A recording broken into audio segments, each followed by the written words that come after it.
Climate change. You know it's a huge topic on the IELTS, right? And having the right vocabulary, well, that can be the difference between a good score and a great one. So today, we're going to master 5 essential words that will help you talk about this subject with total confidence. Let's dive in. Look, this isn't about just memorizing a list of words. Nope. It's about learning how to use them naturally, effectively, which is your direct path to impressing that examiner and grabbing that Band 7 score, or maybe even higher. So think of this as your go-to study guide. For every single word, we're going to break down its meaning, see it in action with some really good example sentences, and then we're going to unlock the secret to sounding fluent, collocations. These are the word pairs that native speakers just naturally use together. It's a game changer. Okay, let's start with 2 words that help us set the scene, the words that describe the context of climate change, the natural world itself. First up, we have environmental. Now, it's an adjective we use to talk about anything and everything related to our natural surroundings, our environment. Seems pretty straightforward, right? But the real power is in how you use it. Let's put it to work. You could say something like, environmental issues like global warming are important policy points. Or maybe governments need to be more concerned with environmental protection. See how it just fits?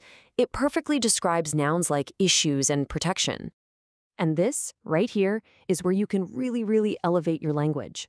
This table shows you some super common collocations. So instead of saying the effect on the environment, you say environmental impact. Bam! It instantly makes your English sound more advanced, more natural. The trick is to learn these pairs together. Next up, ecosystem. Okay, the definition might sound a little bit technical, I get it, but just think of it like this. It's all the living things, plants, animals, all of it, in one area, and how they're all connected to their physical home, like the ocean or a forest.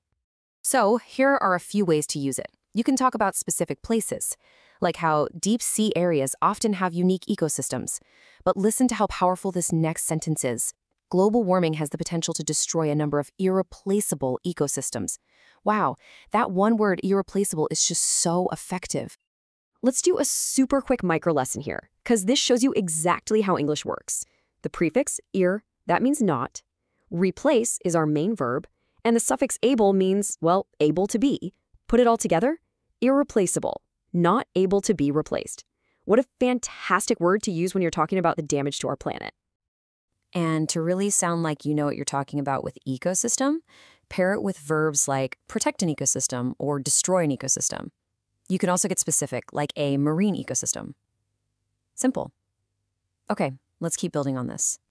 All right, now we're going to switch gears and look at a really key phrasal verb that describes how our actions, human actions, impact the environment. Let's talk about dispose of. This is basically a more formal, more academic way to say get rid of or throw away. Now, the most important thing to remember is that this is a package deal. You can't just dispose something, you have to dispose of it. Always remember the of. For instance, disposing of garbage in an environmentally friendly way is important for combating global warming. And hey, did you notice that other great word in there? Combating? So what does it mean? Well, to combat something is to fight it. Simple as that. But saying you are combating global warming just sounds so much stronger and more formal than saying you're fighting global warming. It's a really easy upgrade that makes a huge difference. Now, the most common partner for this phrasal verb is dispose of waste. But you can also use the noun form, disposal, in phrases like waste disposal or nuclear waste disposal. These are absolutely essential phrases for any conversation about pollution. Okay, let's move on to our final set of words. These are perfect for explaining the negative impacts and, the future dangers of climate change. First, we've got risk. This word is all about the possibility of something bad happening down the road. It's incredibly useful when you're talking about the consequences of what we do, or what we don't do, about the environment. This quote shows its use perfectly. The risk that some politicians take. Did you catch the verb? You take a risk. That is such a strong and natural-sounding collocation. Honestly, this slide is a total goldmine for using risk like a pro. Let's quickly run through these 5 powerful combos. You can take a risk. An endangered species can be at risk. We can work to reduce the risk of something like flooding. If we don't act, we run the risk of disaster. And of course, you can describe a situation as high risk or low risk. Mastering these will make a huge difference. And our final word is harm. Its real power, its superpower, is its flexibility. It can be a verb, meaning to cause damage, as in many countries harm the environment, or it can be a noun, meaning the damage itself. For instance, using private cars can cause harm. Knowing how to use both forms gives you so many more options to get your ideas across. Okay. Whew, we've covered 5 really powerful words and all their best friends, the collocations. Now, to make sure they really stick in your brain, it's your turn.